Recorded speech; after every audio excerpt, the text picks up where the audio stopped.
Hi, everyone, and welcome to How to Train for Aging with Dr. Kevin Morgan, PhD, also retired veterinarian, pad warrior, aortic aneurysm survivor, man, world triathlete. He's just got it all. He's got multiple books that share all of his tools, his techniques for how to train for aging and how to fight the crippling pain of peripheral artery disease being those the restricted blood flow in the legs due to the plaque buildup. 3 in 5 people who suffer a heart attack have it. So many people don't even know it until it reaches advanced stages. They may not ever even find out at all because they have a heart attack, a stroke, and they're just done for. But what if doctors would only check a patient's leg pulses and take seriously their fatigue in their legs, the pain in their legs, the cramping in their legs,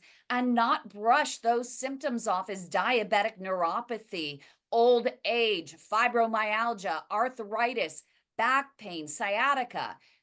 More lives and limbs would be saved because there are simple ways in which patients can take control of their health and improve their prognosis with just walking as medicine. And that is something that is near and dear to the heart of Kevin Morgan with his books. And he talks about how to walk effectively to grow their collateral vessels. Our bodies are literally miracles.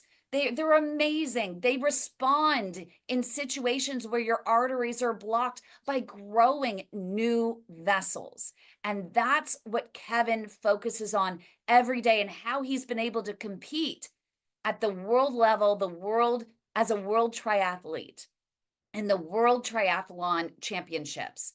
And so he is going to some of his tools, his techniques, but we want to have a candid discussion, I think, Kevin, in this one, because we've had a couple of doctors come on. We've had Dr. Anita Dubois come on. We had Dr. Lorenzo Petrone out of Florence, Italy come on. He's an interventional radiologist.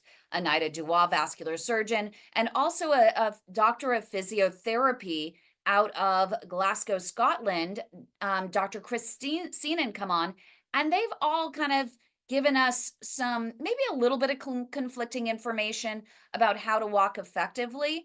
But it's interesting that all of the things that they're talking about, our doctors never talk about. And I've even had doctors tell me, whoa, I didn't even know there was a way that patients were supposed to walk and an effective way to walk to grow those collateral vessels. I just tell people to go walk, walk, walk. So I'm going to leave the floor to you. And also your lovely bride. We have Sue with us. She's a registered nurse, and she has some amazing things to say about gaps in care that are leading to these poor peripheral artery disease patients falling through the cracks. So, Kevin, why don't you introduce your lovely bride there, and let's get this candid discussion going. We need you to unmute, though. There you go. Yeah, well, it stops me committing any gaffes if I'm mute. Anyway, yeah, Sue and I live together now. We met through Twitter a long time ago. Anyway, so Sue's a nurse. I'm a veterinarian working on this thing. So I'm going to start by asking Sue a question. Is there any way we can get the ideas in my PAD book and the ideas that Kim has to the physicians that work in the hospital where you are dealing with patients? How do we get across to them? Well, you have to speak up. Having the relationship with the physician and being able to introduce his work would be one way. Unfortunately, I'm at a brand new hospital. I don't know the physicians real well yet. Where I was before, I introduced his book to Dr. Waits, who works in Springfield, Missouri, and he was very interested and forthright about wanting to learn and wanting to get his patients involved in pulmonary rehab, which also includes cardiopulmonary and PAD. The problem is once they've done their part, they tend to just be done. They do their part, and then they give the patients a short synopsis on, you need to walk. In pulmonary rehab, these patients were coming 2 or 3 times a week and walking for however long they could, which at the beginning, when you're just starting out, is a very brief amount of time. And no one emphasizes, except the nurses, that the pain is going to get better the more collateral circulation that you build, that it's going to get more tolerable, that you're going to have a better quality of life, but you have to put the time and the effort into it. And so many of these people aren't being told this stuff. They think it's hopeless. Yeah. Pain is a big deterrent, and it's a horrific pain. I don't know if you've ever had a tourniquet that got left on too long. That's a horrible pain. That's what I imagine this is like for people all the time. They need to know that there are tremendous benefits to putting the work in, because it is painful. It is uncomfortable. But they need to know that that's going to make a difference later on. Well, how do we get to the physicians or the patients? How do people like us sitting here, the small group, how the hell do we reach those patients when the doctors, the physicians are like a firewall between us and them? I wish I had the answer for that. I really wish I did. I don't know. There's a lot of arrogance involved on a lot of physicians' parts. It's kind of like between the kidney specialists and the heart specialists. Well, I fix the heart, it's got to be a kidney problem. They push it off on the next person. It's moved along down the line. They've done their part, so now it's up to the patient, but they don't express to the patient all that's involved. No, and they don't follow up. I mean, when you think about each doctor having 10 to 12,000 patients, Exactly. right? And when you miss an appointment, let's say, no one ever follows up with you to find out why you missed your appointment. They may call, say, hey, you realize you have an appointment today. And if you want to reschedule, go ahead and reschedule. But then no one ever follows up to find out, well, why isn't this patient rescheduling? And a lot of times with patients, they end up just falling through the cracks. And especially if a doctor says to you, as you suggested, okay, so I fixed the heart. Now it's up to the kidney doctor, because that must be what's really going on here, causing these symptoms. And so go see your kidney doctor. But then there's no telling, is this patient going to go see the kidney doctor, or are they just feeling brushed off and not taken seriously? So why would they call the kidney doctor? Because maybe the kidney doctor has already told them, well, go see your heart doctor. And it just becomes this brush off. And I don't think that doctors deliberately do it. They just, sometimes when they feel their hands are tied, they don't have an answer. And so they're like, well, I can't help you. Right. But I don't know who can. And so the patients just feel hopeless, so they don't get any help at all. And then they show up a year later in the emergency room with a massive heart attack, on deck for amputation, a stroke. And that's really frustrating. But I want to. I've written a lot to reach out to the patients directly. I wrote a blog post about how to exercise after an aortic dissection. 2 cardiologists immediately wrote to me and said I should not be giving advice on such things, as I wasn't qualified. They didn't know anything about my qualifications. And I replied, well, nobody's giving advice on how to exercise after dissection. So I feel behooved to do so, as I've got a pretty good understanding of the process. And one wrote back, one didn't reply, and the other one wrote to me in private and said, what you say is true, but we don't want to recommend exercise in case they have a problem and we get sued by the family. We're scared of litigation. And Yeah. so fear of litigation is a big deal. So I It is. suspect we have to decide, we don't want to be insane by doing the same thing over and over again and expecting a different result. Reaching out to physicians appears to be a complete and utter waste of time in most cases. It seems, so I'm putting my efforts right now with PAD into reaching the patients directly through ads on Amazon and Google, and I get pretty good responses and get people to my website to ask questions, but it's never physicians. It's always patients who ask my advice. And I have to be very careful with a disclaimer, but I fortunately have medical training. I mean, having FRC path counts for a lot when it comes to disease.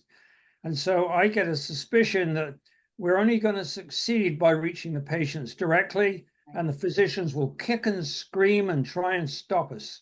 And I don't that's know the that view.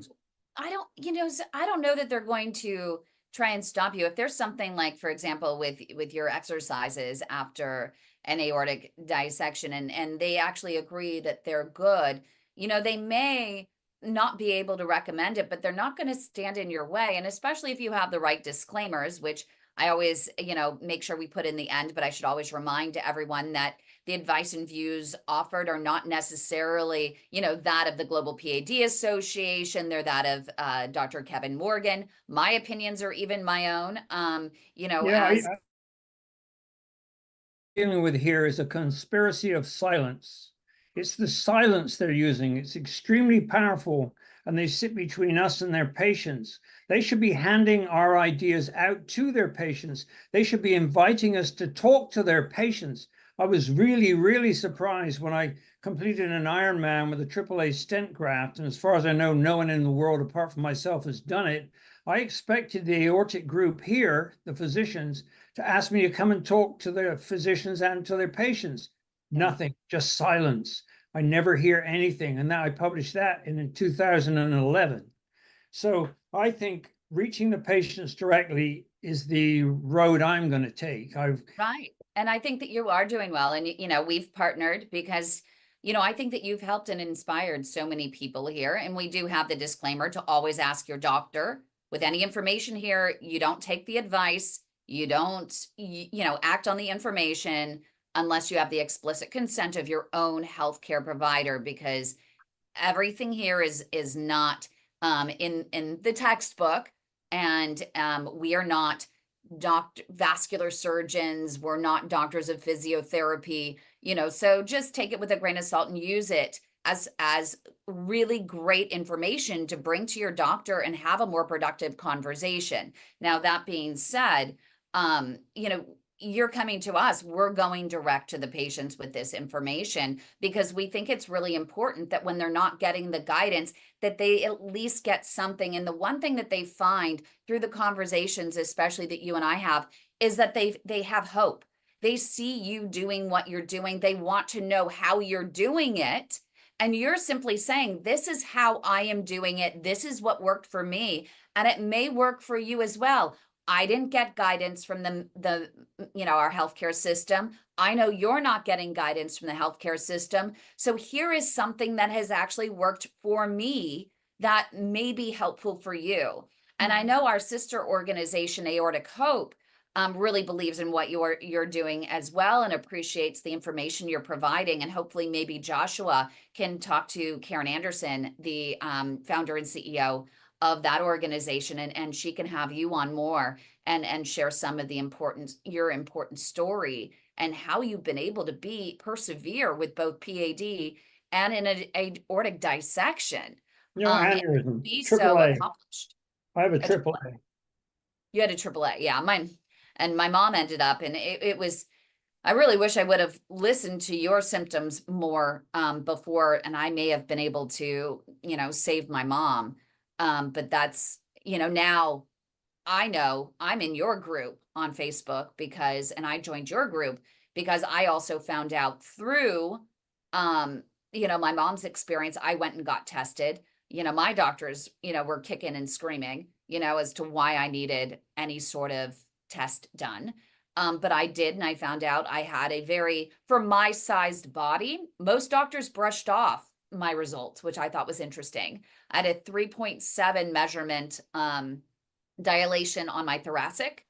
And for me and my frame and my, my weight and this and that, only one cardiologist said, you know what, we need to keep an eye on this. And even at UCSF in San Francisco, they agree that I need to not only keep an eye on it, it hasn't grown in a year, which is good, but they want to find out and do more research to find out what genetic risk factors I probably have that may have led to it. So, if you're not getting answers from one, there are always doctors. We just have to keep plugging away and finding and cherry picking, these doctors that will listen. And we even have doctors that now send patients to us. And so this is where when they come to us, well, they're going to see you, Kevin. They're going to see your tips, their tricks. They're going to see that you have Douglas on here and you have Heinz on here and you have Marcia and even Marie that are inspired by your story, and they're talking about your techniques. I can't tell you how many times I see in our group people talking about yoga toes. We got to keep you posting about yoga toes and where to find the information and the story on it and the detailed explanation on it in your book, because people are finding that that technique is working for them when no one else is giving them guidance on how to improve circulation and functionality and mobility in their feet. Well, it behooves the physicians as well to have patients who are successful, at moving forward with their PAD, Yeah. being able to move forward like Kevin has. If you're in the hospital and you do a major surgery and you get dinged if a patient dies within so many hours of surgery, the physicians do. Yeah. You would think this would be a plug for them that they could latch onto to see their patients making major progress through education and through doing the work, just like Kevin has done. Yeah. And they could utilize that. This is what my patient is doing here. This could be you. Yeah, I agree. Yeah, Sue, another question, may I? Yes, I'd like to make sure that Douglas and Heinz and Marie and Marcia know, please just jump in at any point. We have a live studio audience here. It's a candid discussion. Don't wait for me to call upon you. Just jump on in and let everyone just have a free-for-all discussion. Go ahead, Kevin. So what are your thoughts on compression socks for PAD? Absolutely not. That doesn't make any sense whatsoever. You take something and constrict blood flow down the foot. Absolutely not. I will say that after my last intervention, I had a lot of pain and swelling. And my doctor at that time said, I just reconstituted your flow. So right now you can use, he actually recommended it. But again, I had flow at the time. He said temporarily, he suggested that I use one. But now I'm locked up again. With edema, post-surgical edema, there is a time when it's good. Right. Be used with discretion. Absolutely. But I mean, I am a PAD patient. So I think, when we say never do this and absolutes, there's always an exception to the rule. This is true. This is true. Right.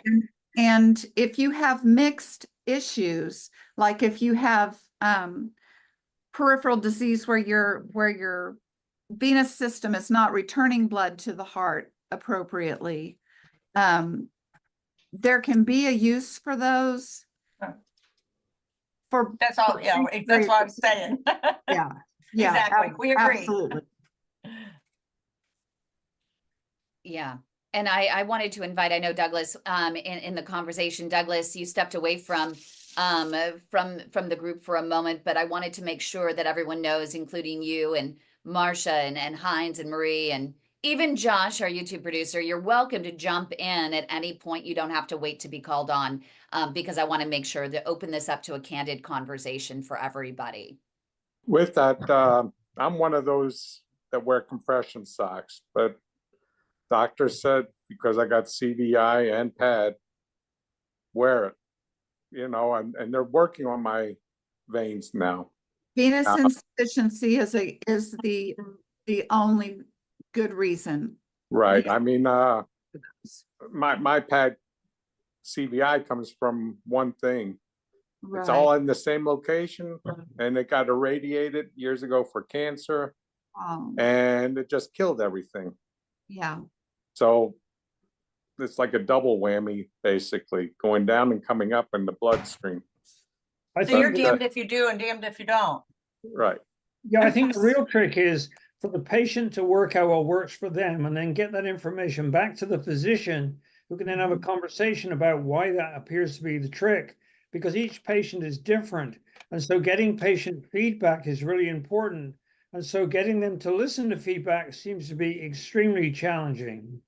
And my absolute is only for people with PAD. It's not for people with venous insufficiency. And I should have clarified that at the beginning. My absolute, it's not okay to wear them just for PAD. I don't understand their thinking. They don't explain themselves as to why they think that's appropriate. You're taking flow away. But when you've got a mixed issue like what you two are talking about, that's a different story. That's a very different situation. Oh, by the way, your background, is that Everest or the Matterhorn, or what is that in the background? Because I've noticed that the temperature outside is really important for my walking and running with PAD. If it's excessively cold or excessively hot, it's more difficult. So I've been thinking about the physiological implications of that. But first, which mountain is that? Is that Everest? No, that's Pikes Peak in Colorado. Is I live that at right? 6,400 feet. Oh yeah, I've never been there. I live at 6,400 feet, and of course, walking in that altitude makes it a little bit more challenging with pads. That's a little rough. But hey, I do it. I walk every day. Is that where you And, live? Pardon me? Is that where you live? Yeah. Oh, I mean, I wow. got a house in front of me that blocks the view, but pretty much if that house was gone, I could see the mountain. And it snowed Wow. last night on top of Pikes Peak. It's very little, but it did snow. That's just an old photo I had. Oh, that's good. Very nice. So wait, Kevin? I have this, go ahead. Oh, I was just gonna say, when you were talking about extreme temperatures, I find that with cold, well, of course, I'm not a triathlete or anything, but I hike every day, that I can accomplish my goals. But when it's hot, forget it. So like today, it's supposed to be 90 plus. I got up early and got it done before, well, it's not even 80 degrees yet, but when it started climbing, I got hot, and when I'm hot, I can't do it. The rest of my body, I feel like none of my body is getting good blood flow, and so the heat it takes it out of me. So I think we have to be strategic and when we get our exercise in as well. Agreed. I agree. I've forgotten your name. My name is Marcia. Oh, you're Marcia. Okay, very good. Yes. Thank you, Marcia. Mhm. Okay, Kim, over to you. Yeah, no, this is an amazing discussion. I was afraid to jump in. And I, I'd love to go in the direction of again, in terms of educating, patients on how to walk, effectively, and going back to what Sue experiences, in the rehab facility. One of the things that I've been advocating for, I know that intermittent claudicants should not have any sort of intervention, that they really have to have a conservative approach. There's still so much the patients are going to do. And if you do, and end up intervening too early, it ends up with a revolving door of treatments early on, which can expedite the process of, leading to amputation, right? Yeah, I asked Mark So- Farber when they ran the ABI if he could do a angioplasty or put in a stent, and this was back in 2015, I think. And he said, no, you risk losing your leg. He said, you're much better to undertake a walking program, which he underemphasized, but it was, that was really good advice to not go down the surgery route.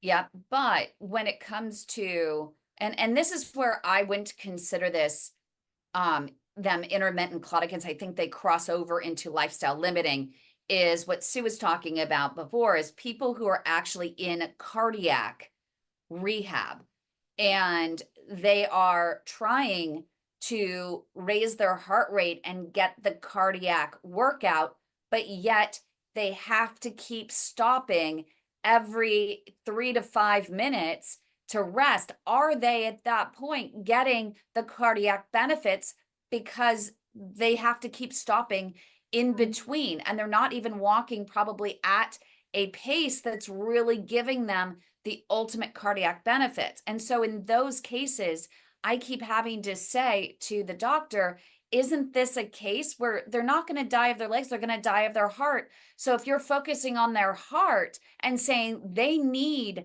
to be able to do 30 minutes of, cardiac workout and getting their heart rate up to a point that's beneficial, then we need to fix their legs.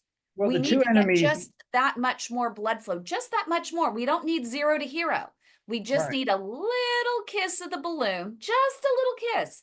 Go in there, tiptoe in there, and just give them that much more blood flow so that they can make it at least 15 minutes, which is even better, at a pace that will give them the cardiac benefits. Well, there are We two big cannot stop. enemies, Kim. There are two big enemies of exercising to build collaterals in these situations, and they are beta blockers and statins. Statins are muscle toxins. Beta blockers prevent you getting your heart rate up. They come with other problems, especially vertigo. And they're horribly overprescribed. I understand after you've had a major heart surgery or something, yeah, control it with a beta blocker. But I've known people with a blood pressure of 140/80 being given a beta blocker, leading to them ending up in the hospital with vertigo induced by the beta blocker. How you can't get your heart rate up with a beta blocker, and they're horribly overprescribed. I don't know how we deal with that problem. Well, I think that, you touch on something that is why we do what we do, which is to educate, the patients. We find that there are doctors that are not following standard society protocols. And I know that it's, doctors need to take some of them with a grain of salt. We talked about this with the 2024 PAD guidelines that were just released. And the Dr. Mehdi Shishabor, who came on to discuss them, said his biggest frustration is the fact that they started 3 years ago in creating these. And now 3 years later, they're released and there's all new evidence that you would think should have influenced the current guidelines, but aren't going to be in the guidelines for another 3 years because Right. they just came out. So sometimes you're kind of chasing, this new evidence that may not be in there. And so there is room for doctors to say, hey, we have new level 1 evidence for a particular tool, a different technique, a different drug, but it's not reflected in the guidelines. Okay, now that being said, for example, with amputations, right, to benefit the patients, doctors should be following Society for Vascular Surgery guidelines that dictate that inline flow should be restored prior to any, at least an attempt should be made to restore inline flow prior to any amputation. And yet more than 60% of all of these PAD related amputations are being performed without anyone trying to restore inline flow as per Society for Vascular Surgery guidelines. And even worse, Sue and Kevin, is that 90% of those aren't even offered a vascular evaluation at all in the year prior to the amputation. So leading into these drugs, there might be doctors out there that are not prescribing the beta blockers in a way that is aligned with society guidelines, which is what it seems like to me. And we had a patient, he's not on right now, Alan, that was just, the doctor went in to perform a heart cath and he just pumped in the contrast fluid, not even well, according to the second interventional cardiologist that we had sent him to as a second opinion following. And he just threw a bunch of drugs at him. here's a beta blocker, here's this, here's that. I can't do it. No one else can do it. So just go home, take these additional drugs and, you're going to die. Like that's basically what he was told. And then he came to us and said, Kim, do you have anyone else that can give me another opinion? So you're right that there are a lot of drugs that maybe the doctors are over prescribing, and it's really up to the patients to do their homework. And I know that you need to take a lot of what Dr. Google says with a grain of salt, and you need to go into Dr. Google with, well informed yourself before you just jump in and believe everything you hear. You need to know what's true, what's not true, what needs to be taken with a grain of salt, what's bought and paid for in terms of articles and publications, that kind of thing. Yeah, But I go you to PubMed. go The first place in, I go is PubMed, published yes, literature, but that's I usually a year or two late. I like PubMed. No, Yeah. I really like PubMed as well. I But I also think found WebMD is generally pretty good. I do like WebMD as well, and I think they do a really good job in really, I was surprised, you know what, in a couple of years ago, Kevin, when WebMD tackled peripheral artery disease, I was really skeptical, but then I saw their list of stories that they had and that they were working on for it, and I was really impressed. And they interviewed quite a few people in our group, for their different stories, and I thought they did a good job being very fair and discerning in the information they were providing. But everyone, you need to, if the doctor is just prescribing drugs, you need to go home and you need to say, okay, I am going to do my research on it. I'm going to go to PubMed. I'm going to read the research. I'm going to read about the side effects.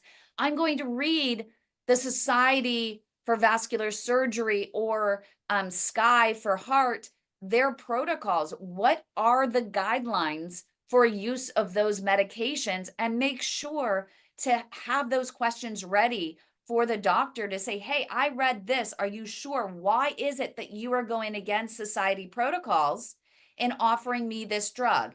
And they can even offer off-label for it if they have experience with it, but they need to be able to justify it and give you a good reason and be able to explain it to you in layman's terms so you understand, so that you can make an informed decision for yourself whether you're going to follow that advice or you're going to get a second or third opinion. There's also a lot to be said about trust with your physician. A physician is not a physician. You need to shop around. You need to find someone that listens to you, who actually takes time. I mean, they're in and out the door so fast. But I have a physician, unfortunately, I had to leave her behind, but she would listen to me and she would take what I said into account, and she worked with me on my treatments. So shopping around for a physician and not just accepting them just because they're in your network, yeah, is a good plan too. We always, and I don't care, even when we suggest a patient go see a physician, we always say, so you went and saw that physician, you liked him, you think they're great. Yeah, I know, because we use very rigid standards when we accept a doctor into our network, and we don't take making suggestions lightly. But we still suggest and say, that's great, you got their opinion. Now let's get another one. We Right. always suggest, especially if there's a procedure being offered. Absolutely. We tell everyone, we don't discriminate. We don't say just because you're going to one of the doctors we suggested, you don't need another opinion. You need another opinion before any procedure, because no matter what, different doctors, different tools, different techniques, different philosophies, different doctors have the opportunity to be involved in research. And it's really important. We, even sometimes we don't know. We try to know, but we don't always know. Let's say in Chicago, where we have literally more than a dozen amazing advanced limb surgeons, limb savers that we could potentially send a patient to. Well, one of them, Dr. Kumar Madaseri, whom we're featuring on Friday, which I just gave away. If you've seen our promotion as to the award that's being given, well, that's him. But he'll be interviewed tomorrow. So he may be involved in what's in a LimFlow study, LimFlow being that device that is hijacks the vein and sends blood flow into the foot. So if there's a desert foot, meaning absolutely no flow into your foot, this lymph flow device can actually hijack your vein and turn that vein into a temporary artery to get blood flow to a wound, to help it heal so you can get back on your feet, to walk. So he's involved in that study. But maybe if you go to a different doctor as part of our network and the doctor is an advanced limb saver but may not be a part of that study, well, you may not get that one extra option to save your foot. And But the so problem- that's why there we is a- still say get a second opinion. There's a power imbalance. This is a problem. I had this problem with Mark Farber when I had a problem with my stent being dislocated. The left iliac arm flipped back into the aneurysm, and he couldn't do the surgery because it was under a clinical trial. And so I was sent to Cleveland. And then in 2017, there was a real problem, and he was recommending a therapeutic approach. And I said, I'd like just to get a second opinion from the people in Cleveland. He hated that. He took it almost as a personal insult that I was asking for a second opinion. And whenever I see him, he kind of references that in a snarky kind of way. Well, maybe you should call your friends in Cleveland, which is where he sent me anyway. And so he's obviously he's a brilliant surgeon, but he's got a fragile ego. As if you have a patient in their office and they have no medical training, it's very hard for them to ask for a second opinion if they're dealing with a physician who has an ego issue around doing that. And that is a real problem. Well, it's Yeah, very you hard for feel them a to lot know of what they have times Yeah. anyway. you feel, and this is something that Marcia Burr is actually on here as well. She does our Mondays, our Tai Chi, on Mondays, moving Mondays with Marcia, which is something maybe Kevin at some point might want to jump in and maybe show us some of your exercises during her series on Mondays. But Marcia and I have been dealing with this because, I sent her to, a doctor and the doctor is great, but the doctor doesn't want her to get another opinion. It's just like wants to be seen as I'm the only one that, and if I can't do it, no one else can. And it intimidates a patient where they don't want to get a second opinion because they don't want to go against this other doctor, Right. Yeah, no, Um, it's a real issue. yeah. And I know we have Jean that just joined us. I know Marie's here. I know Douglas is here, Marcia. If you have anything that you want to say, an experience you want to share. I know that Douglas we've gone doctor after doctor after doctor. And the one thing is you in your search, sometimes you do kind of lose hope.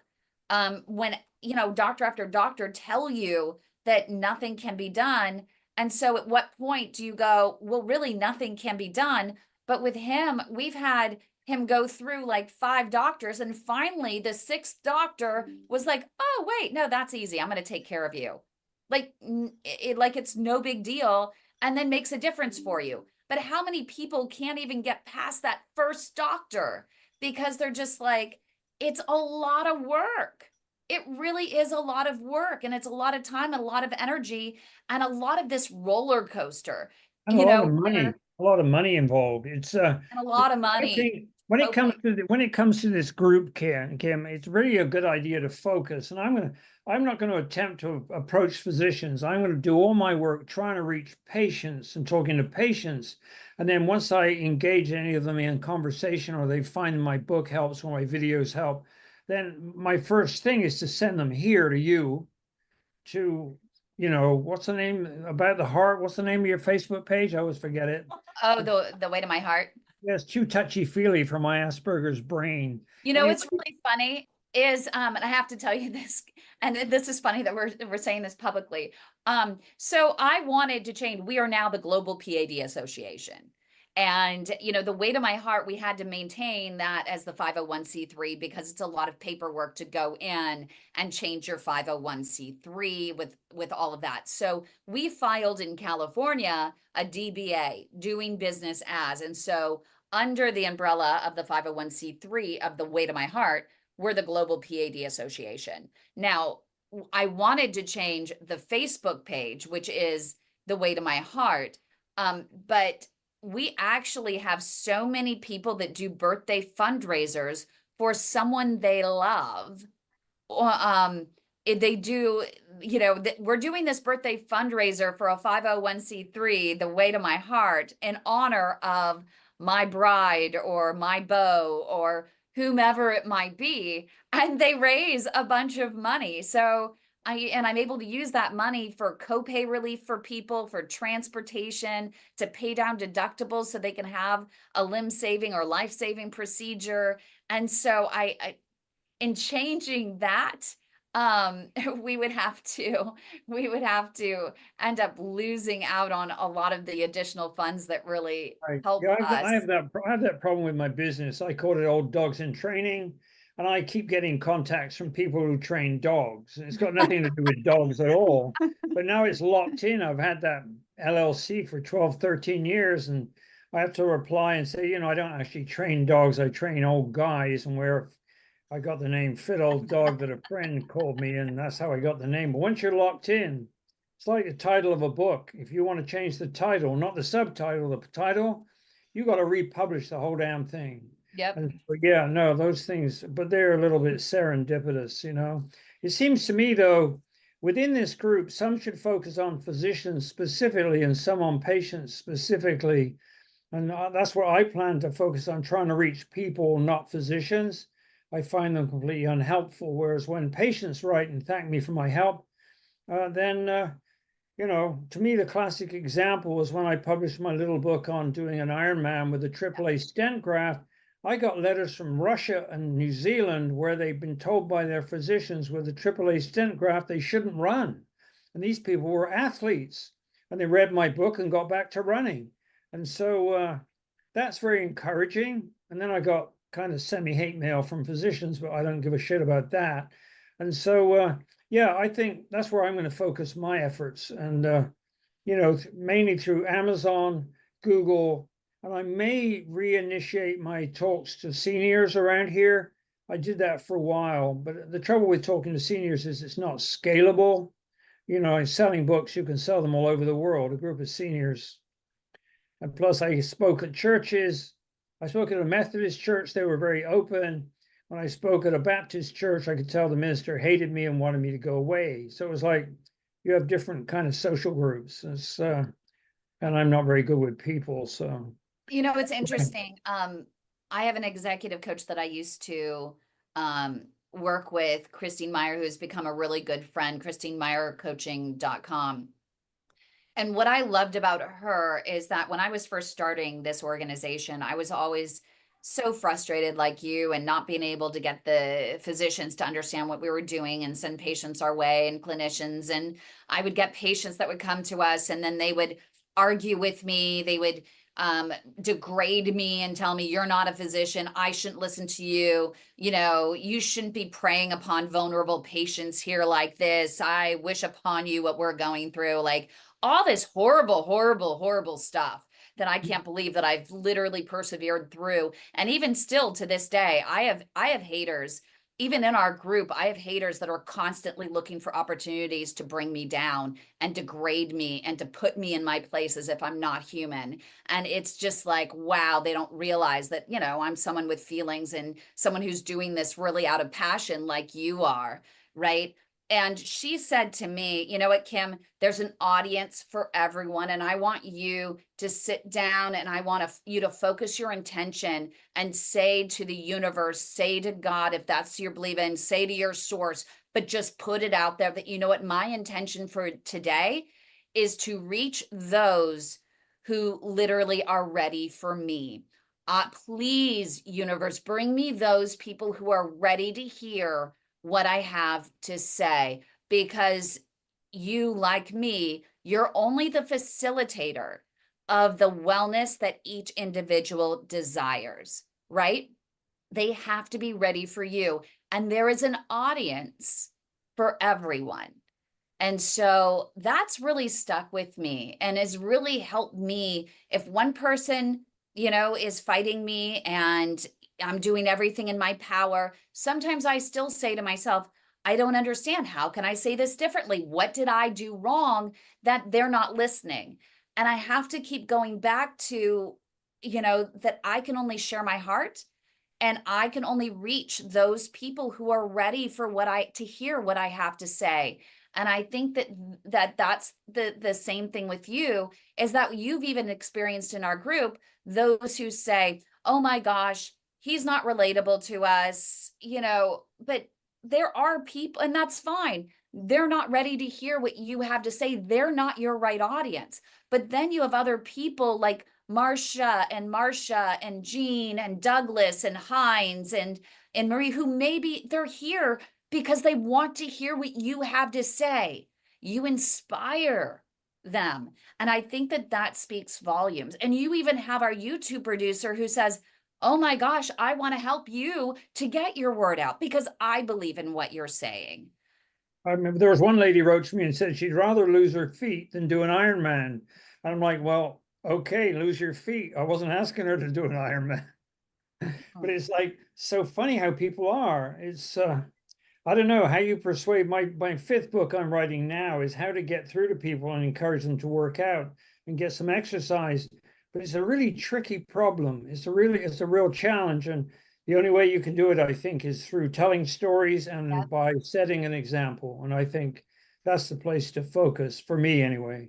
And I think you actually have a lot of people here that if you wanted to quote them in the book, you could ask them right now. I know Marcia Burr wants to jump in. Marcia, you're welcome to just jump in and just join the conversation. No need to raise your hands. Anyone who wants to say anything, Douglas, Marcia, Jean, Marcia. Yeah.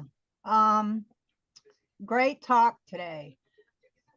Speaking on how to reach out, I totally agree. We have to come from our own heart and our own resources that are available right around us. I mean, that's where it starts. It's like an inside out job. It's not trickle down.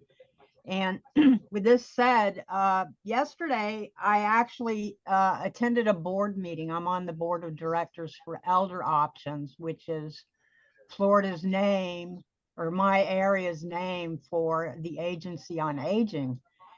And we cover 16 counties in Florida. It's an immense area, including the villages. And, I brought this up at the last board meeting about PAD because it's part of my story. And I totally agree with sharing our stories because that's what touches the heart. And for me, the idea is let's just get the word out to the people around us. And so I got together with Kim. She helped me make this really awesome postcard, front and back, that is about save your piggies. It says, do you have numbness, or does it hurt when you walk so far? And it brings up like 4 major points about symptoms of PAD. And then the flip side tells you Global PAD Association and the Leg Saver Hotline. And you know what? Blew my mind. And I'll say this again, I say it often. You can ask 100 random people, do you know anybody who's had a heart attack? Yeah, sure. Know anybody who's had a stroke? Yeah. Know anybody who has PAD? What's that? And that's the answer I got from almost every other board member that I was talking to at this meeting. What's PAD? They had no clue. And so, locally, I found a way to optimize my buck for the bang by going through elder options. Like networking is so important. Telling our stories is so important. And those are just a few of the thoughts I've had about this whole journey. Each of us can do something one way or another, including Marcia, sharing photos to put in the video that I'm making. So absolutely, we all have a part to play. I just wondered, Marcia, I used to give talks to seniors and they seem to like them. I just tell stories and stuff like that. I've done a lot of public speaking. I went through churches. I don't think that worked too well. I guess I should find what there is for elders around there and just write and give them an offer that I'll come and give a talk for $100 and stay there for an hour or whatever they want. I find doing things for free tends not to be appreciated as much. But what do you think about that idea? I would absolutely reach out to, every state has an agency on aging. It gets rather convoluted because it comes from federal dollars that started in 1968 with the OCA, I think, Older Americans Act, I think it was called. And so then the funding was broken down. Each state got so much. And then within each state, there's different public service areas and they can be named anything. So it gets very confusing. Agency on Aging, elder options, elder care. It doesn't matter. You can Google in agency on aging for my area, for my Yeah, I state. just found it. There's one just down the road. I had no idea. Yeah. And so I would reach out to them I'll do that. and see what you can cook up with them. You know, maybe they even need a position on the board of directors or something, because that's how I got into it. Is they reached out to me and said, hey, you have all this other experience with dementia caregiving. Would you like to be on the board of directors? I said, absolutely, yes. Okay. And I live in a small rural county where the funding doesn't reach out to small rural areas at all. It's like I have to travel a half an hour at least to get anything at all, which that's not really that far. But, you know, especially in dementia, you talk about a half an hour drive, you might as well talk about a 30-year time warp sometimes. But I digress. Anyway, check out elder options for your area. Right. And it's Marcia or Martha? It's Marcia. Marcia. Okay, thank Yeah, you. it's always Marcia. Okay. Yeah, Sue that's had to move because she has a strained hamstring and it was getting painful. Yeah, no, I appreciate you, Joanne. I think this has been an amazing discussion. And I think that Marcia, thank you for offering, another option, for us to help get the word out. And I know Marcia, it's just, she's playing such an integral role in helping us to reach more patients that just do not know that there are options that are available, with, for second opinions and third opinions, and also additional information that can help them take their health into their own hands to improve their prognosis naturally. We always suggest that with every single word we say, just take notes and then bring it to your physician, to your healthcare team, so that you can use it to have a more productive and satisfying conversation with your doctor. Use this information to come up with a critical set of questions to bring to your doctor, your clinician, in order to see if some of these ideas that we're bringing forth are right for your situation. We do highly suggest that every patient with PAD is referred, get a referral to a physical therapist, a doctor of physiotherapy, so that they can help you with some of these items. We find that physical therapists are more open to these types of ideas because they do understand the anatomy, and what's possible sometimes better than just a general physician. So it's worth listening to these discussions, taking notes, and especially, downloading or ordering Kevin's books, because he has a lot of things that have worked for him. He was left with no options. He was told there is not a procedure that is going to get through that rock hard calcium in your leg arteries. You have no choice but to do something about it yourself and to find ways to persevere and to fight that crippling pain of PAD himself or suffer an amputation. Oh, Kim, there's another thing that was really odd. I had to go for routine aorta check, and they did an ABI, which they do for my PAD. The technician was in there talking to me while she ran the ABI. She was talking a lot about which vessels were completely blocked in my right leg and how large the collaterals were. She was kind of surprised that there was a good O2, O2 max in my toes. And she talked about all the collaterals were there. And then I went online to see the report. There is no mention of the collaterals at all in the report. What's that about? What That the hell is is that about? That is something that I would definitely ask, because we just had someone post in our group that after finding our group, which includes information that you've provided and the stories that you've provided, that they went ahead, they were on deck for having stents, and they found our group, found out about walking is medicine, and they ended up actually going for their ABI today, and they saw notable improvement because of the collaterals. But what their technologist told them is that in order to really be able to visualize them and actually to put them in the report, you do need a CT angiogram where you can visually, see them. Sometimes they're kind of guessing that since you, with a technologist with an ultrasound or ABI, they're saying, hey, we know that you have blocked arteries. So we can imagine that you must have, with your ABI result, we can imagine that you must have these large collateral vessels, but So she said just she don't could know. see them. She could visualize them, and there would be images on the report. There were no such images, and the person who wrote the report was not the technician who did the work. It's almost as if they don't want anything to do with what we do, to a point of insanity. It's very, very odd, because I thought it was pretty exciting. I see some images of my collaterals, and there they weren't. There were no images at all in the report. So I'd have to go back there and argue with them and all that stuff. I'm not going to do that. I mean, I've got a life to live, and I've got work to do, books to write, training to do, and At least there's no point no. talking to deaf people.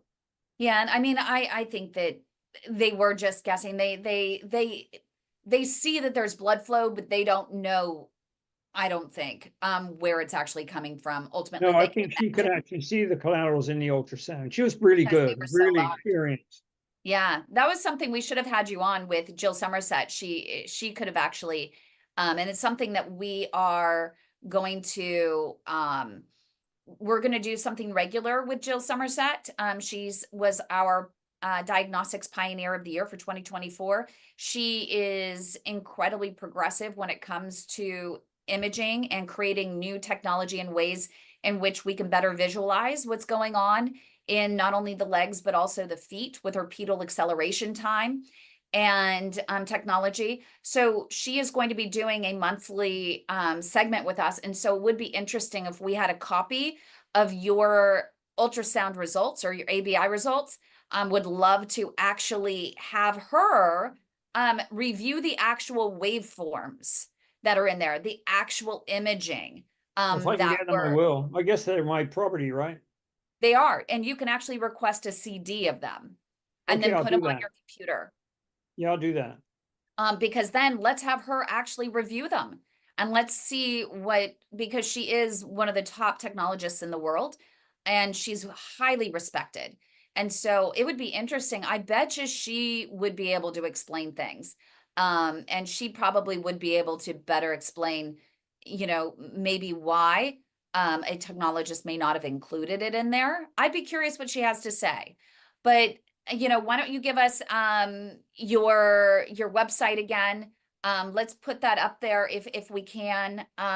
Joshua, if we can put the final graphic up there again with the candid conversation, and because it has his website on there. I want everyone to go to his website and be inspired by his inspirationalselfhelpbooks.com.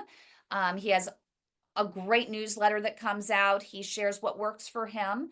And also you can go to Amazon and he's releasing a series of shorter books on the Kindle that you can actually download and learn even more. And in his book, How to Fight the Crippling Pain of Peripheral Artery Disease, he's taking chunks of that and how to train for aging, and he's making them into smaller books and diving into each topic a little bit more in depth in some smaller versions that are coming out. But in order to find out when his next chapter is released or next smaller book is released, you have to sign up and subscribe to his newsletter at inspirationalselfhelpbooks.com. But again, Kevin, we really appreciate your time. We appreciate your passion for helping others with all the ways which have helped you to persevere and become a world triathlete, and persevering with the crippling pain of peripheral artery disease and being able to compete at a world level as a triathlete, even with